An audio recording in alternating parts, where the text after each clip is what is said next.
A partir de agora, você vai ouvir o impressionante testemunho da transformação do ex-padre Raimundo Pereira.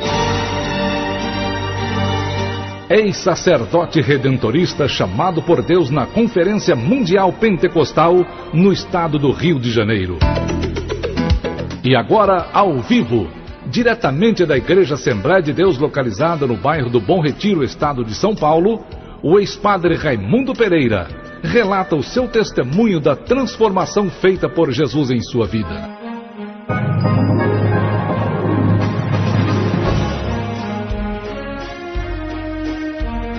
Meus irmãos, eu sou pernambucano. E quando eu digo assim, eu sou pernambucano, eu encho o pulmão e digo, eu sou com muito orgulho.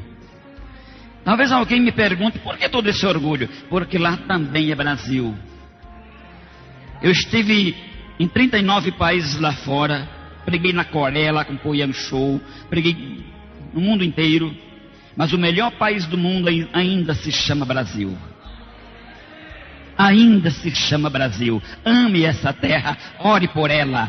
O Brasil pertence ao Senhor Jesus e o povo de Deus deve declarar isto. Aleluia. Meu pai era um homem rico. Meu pai, acionista da usina de Catendes, e um fazendeiro próspero na cidade de Garanhuns, com uma fazenda de 9.000 alqueires de terra, com plantio de cana, de açúcar, de tomate, também criame de búfalo, de cavalo, de raça, de ovelhas. Vocês sabem muito bem que nós temos a maior parte aqui desse povo são nordestinos, e não adianta negar. E vocês sabem que lá no Nordeste existem duas classes de pessoas, só existe o rico e o pobre. Mas meu pai tinha também um engenho, onde ele fazia a sua própria bebida alcoólica. E meu pai, infelizmente, vítima do alcoolismo, que ele era alcoólatra, meu pai veio a morrer, uma certa noite foi dormir embriagado e não amanheceu mais com vida. Mas deixou minha mãe uma viúva rica. Mas minha mãe, devota do padre Cícero de Juazeiro, minha mãe viajava de Garanhuns, Pernambuco, a Juazeiro do padre Cícero, ela fazia esse trajeto a pé. E minha mãe de 4 filhos, 3 homens e uma mulher, um dos meus irmãos logo em seguida veio a falecer, e eu tinha apenas 6 anos de idade, já tinha feito primeira comunhão. Uma noite eu tive um sonho, que eu liderava um grupo de pessoas tão grande, que eu olhava e não via o fim. E quando acordei, eu contei isso à minha mãe, e os senhores sabem que tem 2 tipos de nordestinos, um que fala muito e outros que não falam nada. Minha mãe é daquelas que fala pouco. E ela só olhou para mim e disse, deixe besteira, menino. Tu come demais, você vem contar besteira. Mas eu dava uma volta e pegava na saia da mamãe e dizia, mamãe, e meu sonho? Até que uma hora ela disse, vamos conversar com Dom Expedito. Sabe quem foi Dom Expedito? Aquele bispo que foi assassinado a tiro de revólver pelo padre Osana. Quantas pessoas aqui se lembram deste evento? Muita gente. Muita gente. Vocês sabem que quando Dom Expedito me ouviu, ele bem sério, olhando nos meus olhos, disse, meu filho, isso é uma chamada para o sacerdócio. Quer ser um padre? Eu disse, olha, se mamãe deixar, eu quero. Espera um pouquinho. Reuniu-se com a minha mãe, daqui a pouco ele voltou e disse, olha, tua mãe me permitiu, mas ela disse que você só tem 6 anos e o seminário só pega com 7. Mas esse ano ela prepara seu enxoval e o ano que vem você ingressa no seminário redentorista. Eu não via a hora, eu contava os dias, até o dia em que ingressei no seminário redentorista. Eu fiz o seminário menor em Garanhuns. Eu fui transferido para o Rio de Janeiro, onde fiz o seminário maior. Mas como no nosso seminário não tinha filosofia, nós viemos fazer filosofia em Aparecida, porque o seminário também é redentorista. No 3º ano de filosofia, que se faz filosofia aquiniana, filosofia de São Tomás de Aquino, se faz aquele aperfeiçoamento. Nós já tínhamos passado por teologia, hermenêutica, exegese, eclesiologia, prática sacerdotal. Já tínhamos passado por toda aquela celeuma que Frei Paulo conhece. Na época da missa em latim, que da primeira à última palavra da missa se celebrava em latim. Mas fazendo filosofia, eu não sou racista. Vou contar essa experiência, não quero que as pessoas de cor pensem que eu vou contar isso por ser racista. Eu vou contar isso porque aconteceu comigo. E eu sempre fui curioso. Terminando um dia eu estava no meio da aula. E eu era chamado no seminário como o complicadinho. Eu fazia perguntas difíceis. Eu virei para o professor, posso fazer uma pergunta? Ele parou a aula e disse, fala, complicadinho. Eu disse, professor, Jesus é negro? Ele disse, não, senhor. Eu disse, Deus? Ele disse, tão pouco. Eu disse, quer dizer que Jesus é branco? Ele disse, sim, senhor. Eu disse, mas Nossa Senhora Aparecida não é a mãe dele? Ele disse, e daí? Eu disse, daí que ela é negra. Ele disse, e o que é que tem? Eu disse, é que segundo a minha concepção, filho branco de mãe negra, se o pai também não é negro, o tal filho é suspeito.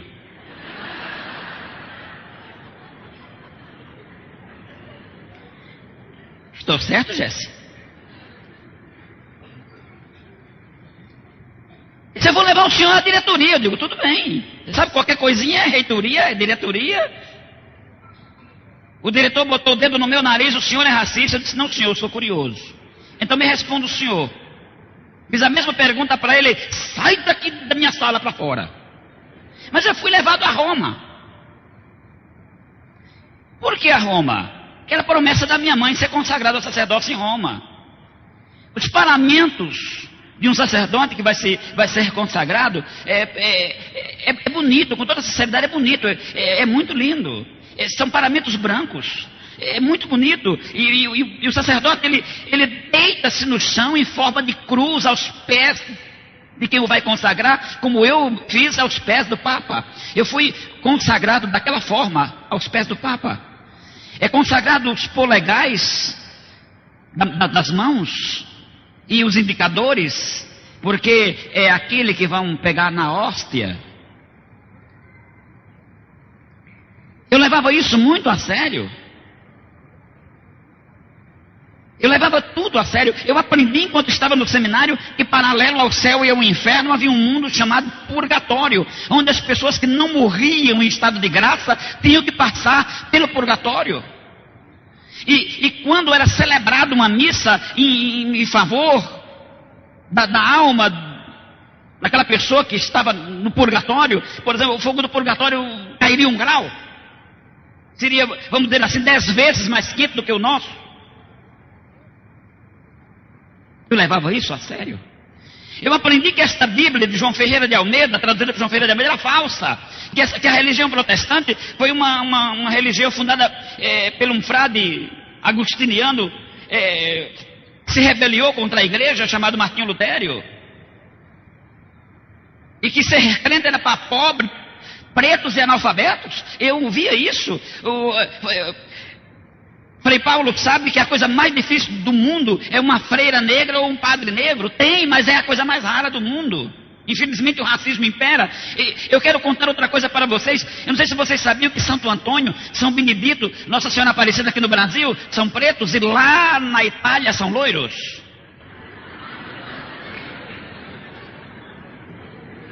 Eu sei que meu testemunho vai ser um pouco pesado, eu sei que vão ter pessoas católicas que podem até virar as costas e ir embora, mas acredite, meu irmão, está escrito em São João capítulo 8, versículo 32, e então conhecerei a verdade e a verdade vos libertará.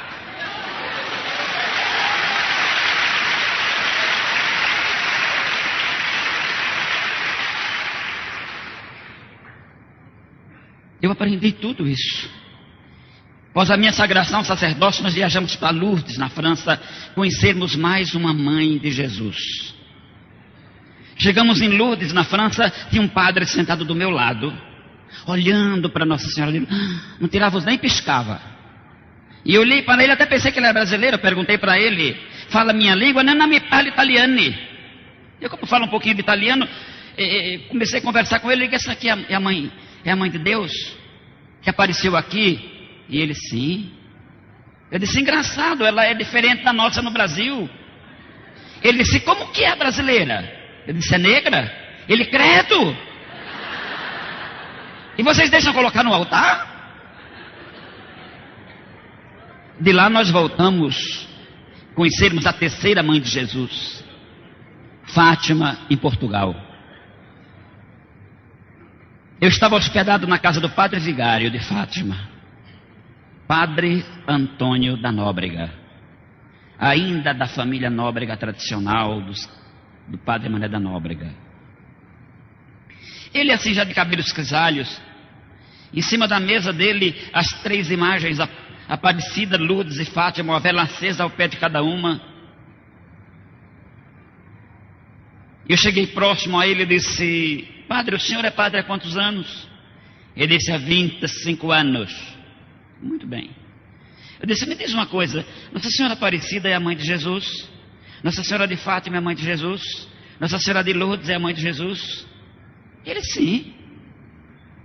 Eu disse: por que que uma não parece com a outra? Por que que o rosto de uma é diferente do rosto da outra?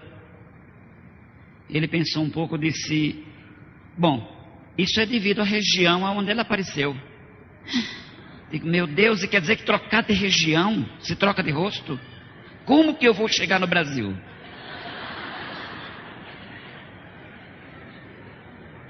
Olhei para ele e disse: sua mãe é viva ou morta? Essa mamãe morreu já fazem 15 anos. Eu disse: se sua mãe ressuscitasse dos mortos, o senhor reconheceria ela? Ele disse: lógico. Eu disse: mesmo se ela aparecesse no Japão, baixinha, olhinho puxado, afirmando ser tua mãe? Ele disse: eu mandaria prender como doida. Eu disse: se ela aparecesse na África, bem negra, de cabelo encaracolado, dizendo ser tua mãe, não aceitaria, mandaria prender como maluca. Eu disse: se ela aparecesse na Alemanha, bem loira, de olho azul. Ele olhou para mim e fez assim com a cabeça: o senhor quer chegar aonde? Eu disse: se Jesus voltar hoje para a terra, ele vai ter que escolher alguém, mas ele vai escolher Aparecida, Lourdes, Fátima ou Maria da Judéia. Ele pensou um pouquinho e disse: é lógico que é Maria da Judéia. Eu disse: ele vai fazer então o que com as xerox?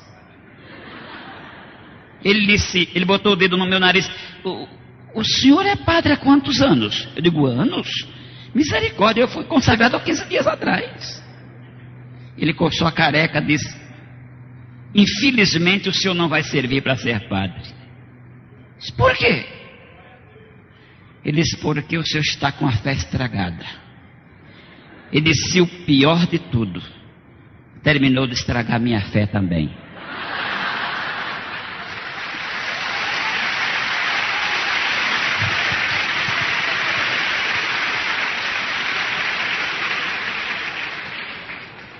Eu voltei para o Brasil.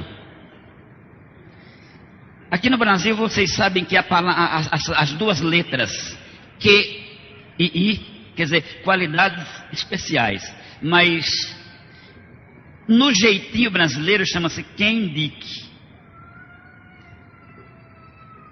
Eu fui indicado vigário em Nova Iguaçu, estado do Rio. E um padre mais velho do que eu, mais antigo do que eu, meu vigário auxiliar. Levando tudo a sério, celebrando a missa em latim. Quantas pessoas aqui se lembram da missa em latim? Levante a mão, quero ver. Muita gente ainda se lembra. Vocês lembram que o padre chegava a 3 passos do altar, uniformizado, olha, com aquele calor do Rio de Janeiro, com 35 peças em cima do corpo? A gente chegava a 3 passos do altar e dizia em latim: trobe ande altare Dei. Aí o Santo Cristão dizia: ande Dei que lietificat juventude mea. Aí ele dizia: trobe nostro que non me done, dizia que é feito do espírito em terra. Aí ele virava para a igreja e dizia: dominus vobiscum. Quer dizer, pode dizer que a paz do Senhor esteja sempre convosco, era pax Dominus sempre vobiscum. Correto, padre? Quando terminava a missa, Pai Nosso em latim, Ave Maria em latim, crê em Deus Padre em latim, só o sermão que era em português. Quando terminava a missa, o padre dizia: ite, missa este. Virava as costas e ia se trocar, que não aguentava mais o calor. Aí o Santo Cristão vinha para o plenário e dizia: o padre disse, vão embora, a missa acabou, gente. Aí sai aquela multidão. Aí um dizia para o outro: Um perguntava para o outro: você entendeu alguma coisa? Ele dizia: não. Mas você estava fazendo o que aqui? Ah, é uma longa história. A vovó era daqui, a minha tataravó era daqui. Gente, por misericórdia, eu levando tudo isso a sério. Um dia eu vou ao correio. Existe uma literatura que chega na mão dos sacerdotes chamada liturgia, e vem sempre pelo correio, e normalmente se pega no correio. E um dia eu vou ao correio, e no meio das literaturas, um embrulho maior, olhei quem me havia enviado: a imprensa metodista do Brasil. Chego na minha casa, abro, para minha surpresa, uma Bíblia traduzida por João Ferreira de Almeida, em outra linguagem, uma Bíblia protestante. Eu chamei o padre Geraldo, meu companheiro: Geraldo, o que é que eu faço com esse negócio? Eu rasgo, enterro, queimo? Olha, a ordem que tínhamos era se pegássemos Bíblia protestante na casa de católico, tomar literaturas, não dialogar com crentes, não ouvir programas radiofônicos de crentes, em outra linguagem. Crente era um troço tão contagioso, pior do que aidético. E eu tinha essa concepção. Principalmente o nordestino, que crente lá é chamado de bode. A minha avó dizia: meu filho, os crentes fecham os olhos na igreja para não ver um bode preto que aparece dando cabeçada nas pessoas. Eu acho que pastor Aristóteles, que é nordestino, ouviu muito falar essa história. Padre Cícero de Juazeiro, Frei Damião. Meus irmãos, o negócio é tão sério. Sabe o que eu fiz? Eram 2h da tarde, eu tinha terminado o almoço, eu guardei aquela Bíblia na minha estante. Eu vou para o meu quarto descansar um pouquinho. E lá no meu quarto de 3 por 3,5, uma escrivania, eu abri o meu guarda-roupa e fui levando a mão para apanhar o travesseiro. Quando eu toquei no travesseiro, que eu levantei, eu escutei, alto e em bom som, uma voz masculina. Aquela voz disse: homem, põe aquela Bíblia e examina-a. Vocês já imaginaram você num quarto de 3 por 3,5 viu uma voz masculina, que não tem ninguém debaixo da cama, não tem ninguém no guarda-roupa? Eu saí para fora tão assustado que eu chamei o padre Geraldo e disse: Geraldo, eu acabei de ficar maluco. Como é que você sabe? Eu digo: olha, a primeira pergunta que os psiquiatras fazem: ouve vozes?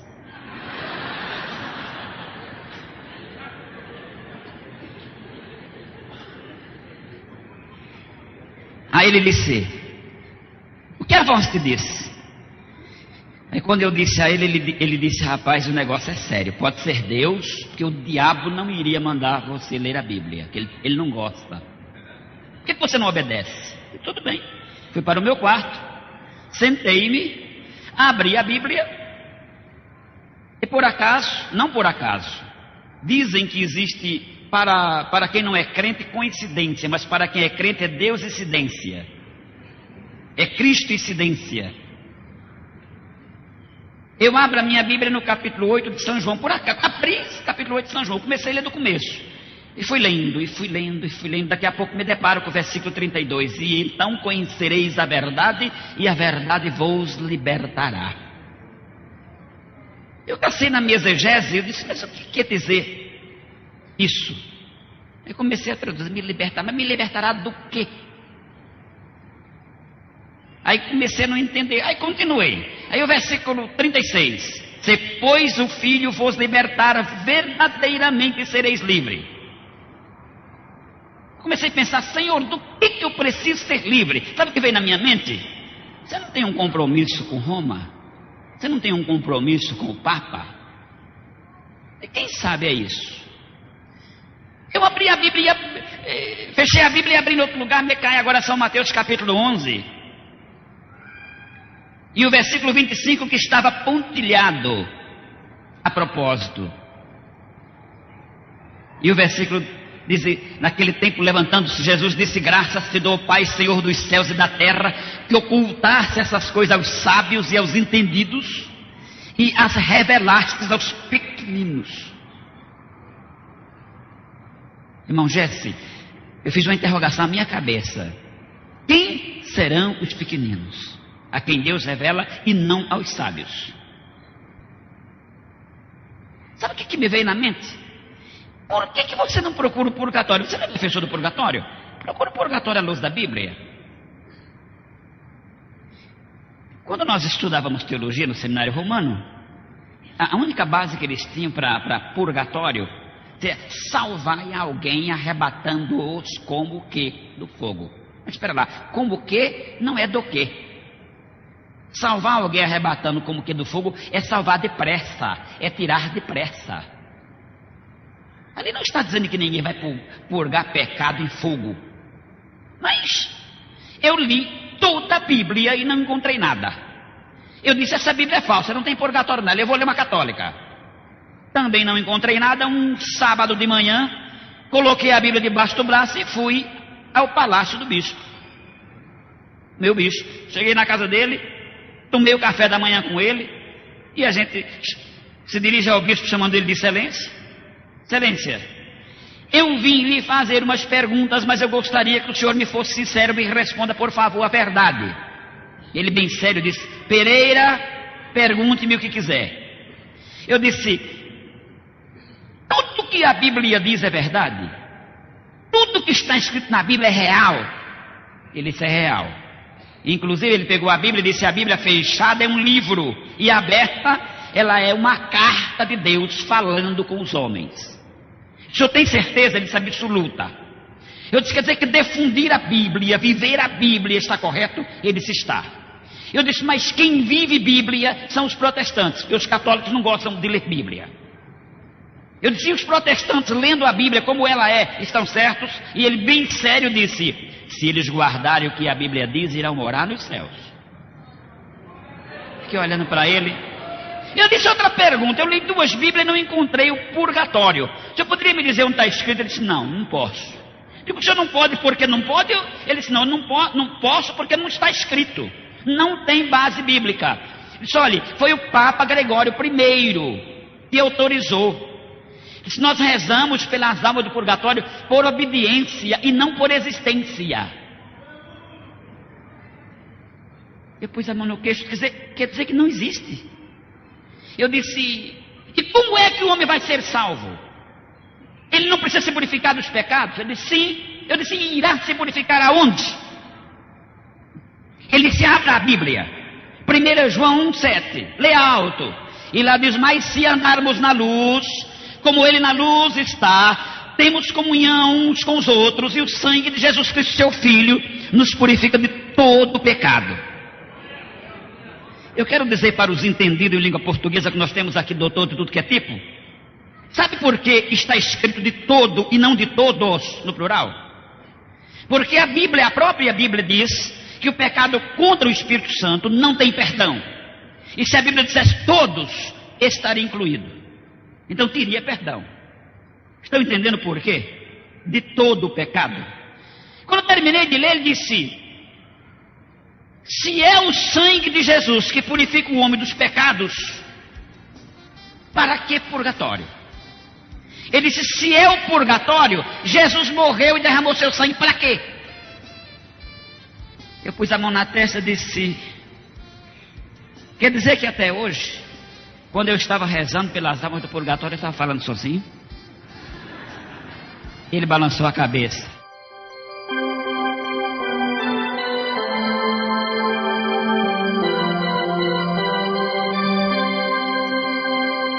Quando chegou o momento do sermão,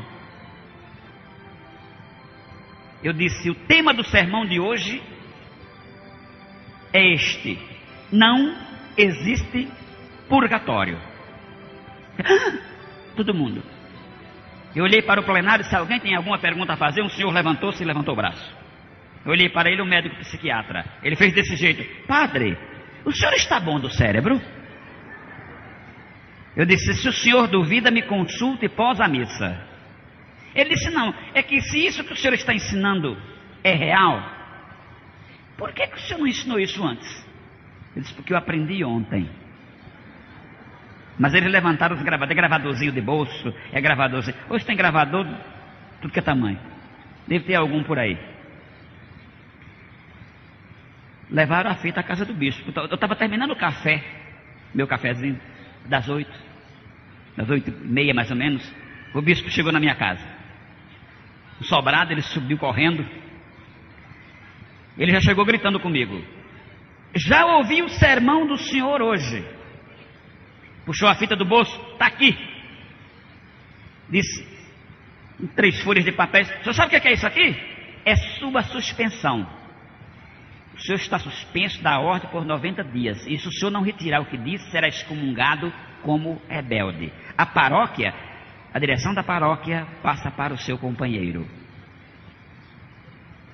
Ele disse, eu quis falar alguma coisa. Ele simplesmente virou as costas, pegou o carro e foi-se embora. Meu colega balançou a cabeça e disse, Pereira, agora sim, agora você tem que procurar um psiquiatra, porque você está querendo dar uma de Martinho Lutério. Se levantar contra a igreja de Deus, você é louco. Você se lembra de João Ingrid? Você se lembra de Lutério? João Ingrid, quando foram matar ele disseram para ele, nós vamos te matar. Ele disse, vocês vão matar. E ele tinha um apelido de ganso. Vocês vão matar um ganso, mas vai nascer um cisne. Vai levantar-se um cisne na história. E levantou-se mais tarde Lutério. Então, meus irmãos, eu virei-me para ele e disse, sabe de uma coisa, eu não quero mais saber de conversa não. Eu vou para o meu quarto, eu vou ouvir Roberto Carlos. Estava na época do Roberto Carlos, era o sucesso. Cheguei no meu quarto, liguei meu radinho de cabeceira, esperando ouvir Roberto Carlos. Sabe quem estava cantando? Mateusiense. Aquele hino, está chegando a hora de partir. Eu não posso ouvir hino de protestante. Mas o hino diz assim,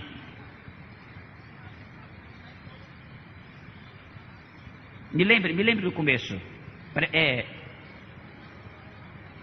Está chegando a hora de partir. Prepara-te, ó igreja, para subir.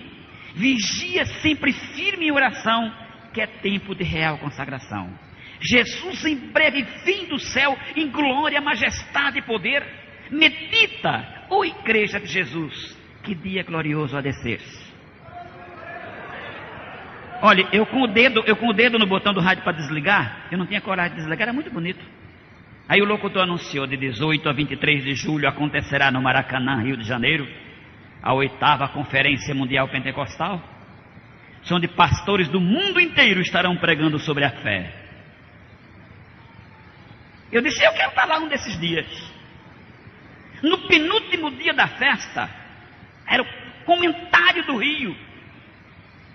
Eu virei para o meu colega e disse, escuta, amanhã é um encerramento, que na parte da manhã, na parte da tarde, encerra a Conferência Mundial Pentecostal. Eu falei para o meu colega, vamos até lá?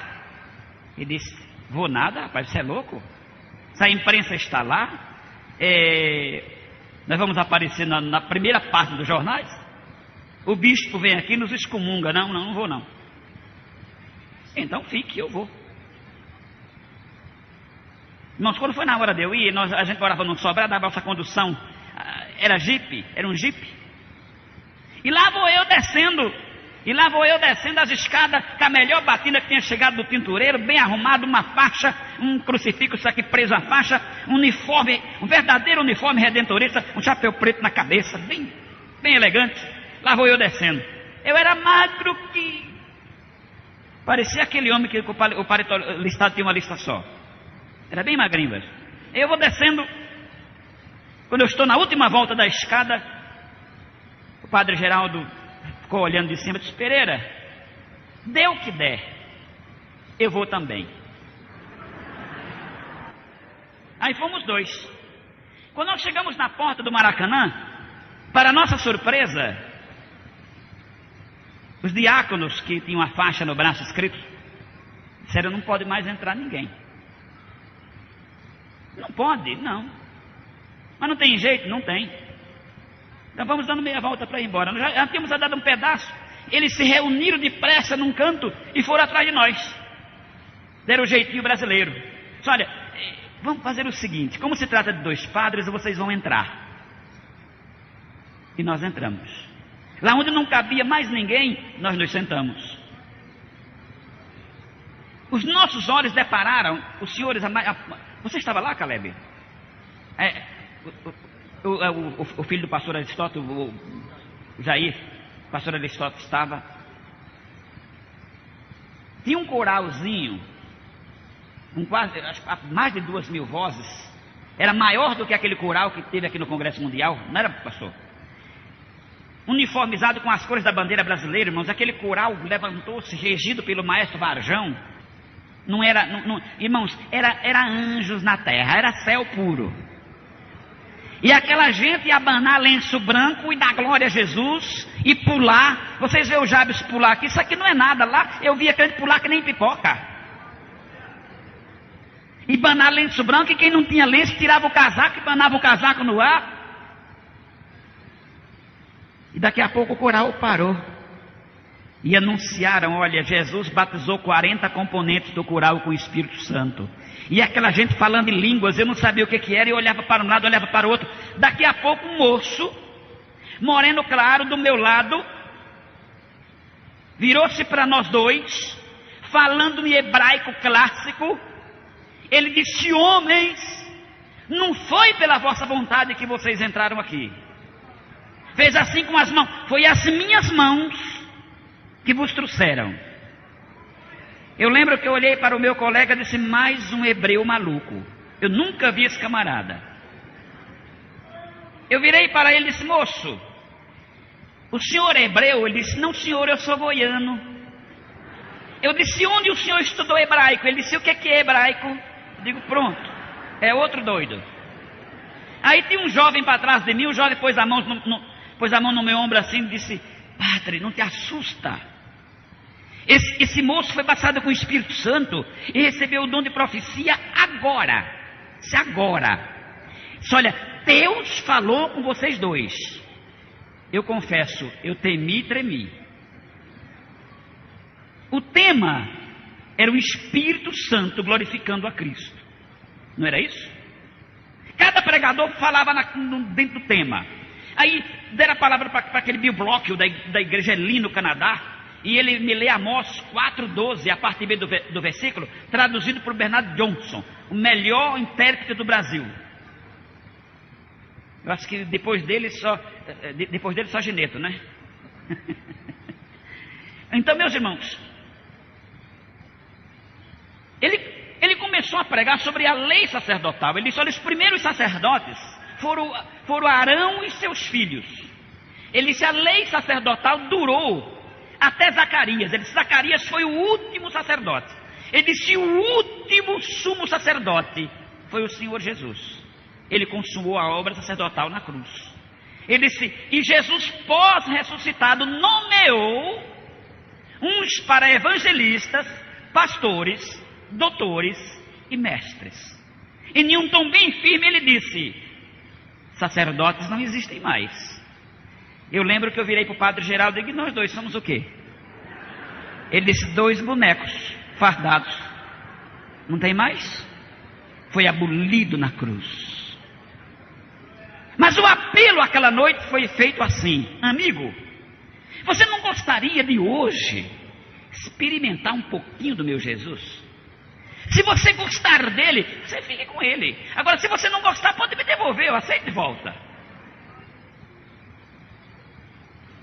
Quando ele disse, aquele que quiser experimentar um pouquinho do meu Jesus, fique em pé. Irmãos, eu fui a primeira pessoa a levantar e gritar com toda a força do meu pulmão, eu quero esse Cristo. Olhei para o meu colega, ele banhado em lágrimas, fez a mesma coisa.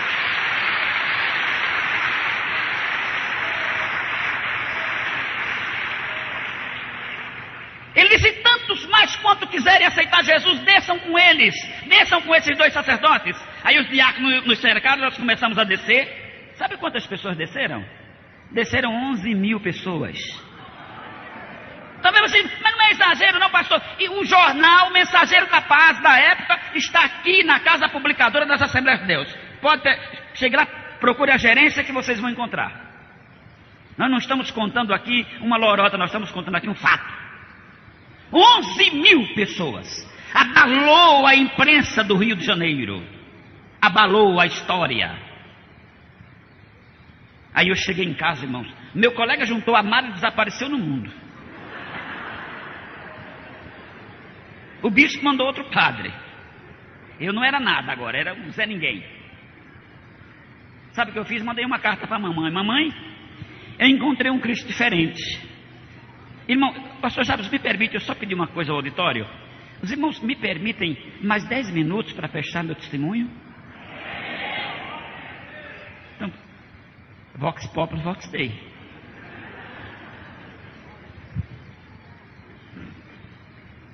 Irmãos, eu mandei dizer à mamãe: mamãe, eu encontrei um Cristo diferente agora. Diga, esse Cristo que eu encontrei não é aquele que está aqui no Corcovado de cimento armado. Também não é de ouro, prata ou bronze. Diga, esse Cristo é aquele de Apocalipse 1,18. Aquele que disse: mas eu que vivo e estive morto, mas agora estou vivo e para sempre tenho as chaves da morte e do inferno.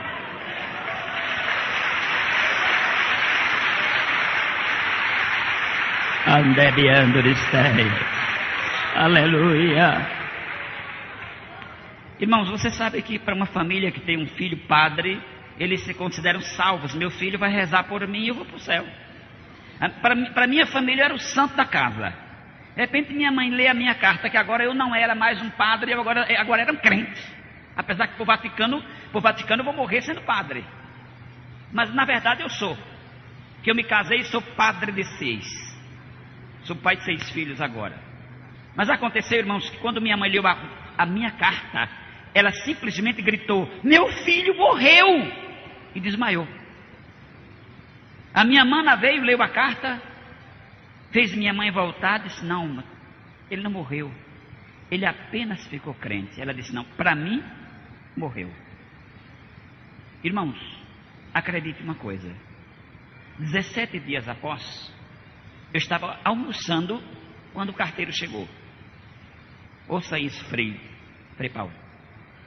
Eu estava almoçando quando o carteiro chegou. Entregou uma carta, eu olhei, vi que era da minha mãe, abri. E mamãe dizia: meu filho, eu preferia viver morto. Vocês se lembram quando se escrevia a carta, essa missiva? Se usava essa frase, né? Eu preferia pegar na alça do seu caixão. Eu preferia lhe ver sendo um toxicômano qualquer.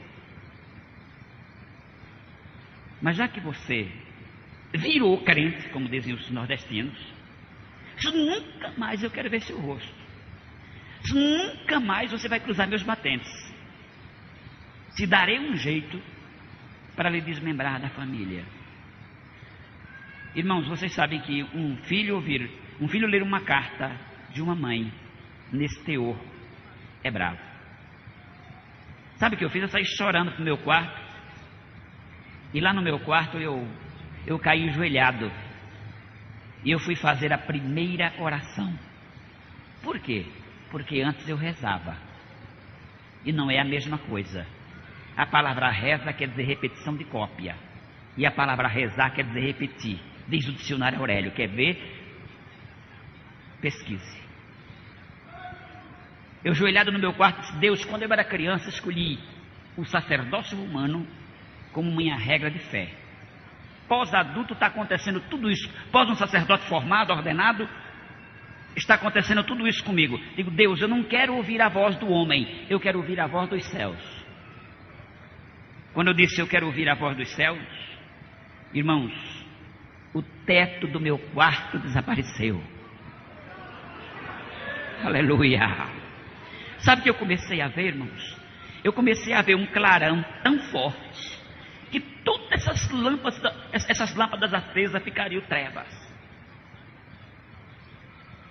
E uma voz bradou nesse tom: meu filho,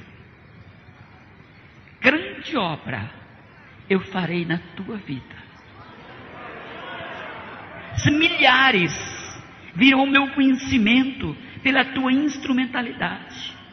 Irmãos, eu só aguentei ouvir até aí. Olha, eu peço aos senhores, nunca peçam para Deus falar direto contigo, porque você não vai aguentar, é duro demais. Eu caí ali onde eu estava. Eu fui levado ao pronto-socorro municipal. Após uma injeção, o médico que estava do meu lado chegou no meu ouvido e disse: padre, o senhor estava desmaiado, seu companheiro lhe encontrou, lhe trouxe para cá, o que está havendo? Eu fui tentar contar, mas eu chorava, eu não falava. E eu olhei para o médico chorava comigo. Ele me abraçou, ele botou a cabeça encostado a mim e disse: meu irmão, eu também sou crente. Aleluia, aleluia, aleluia.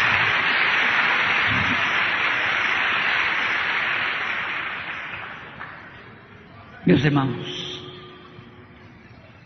eu fui para casa, eu fiz uma carta ao meu superior, pedindo o meu desligamento, não esperei a resposta, eu saí fora.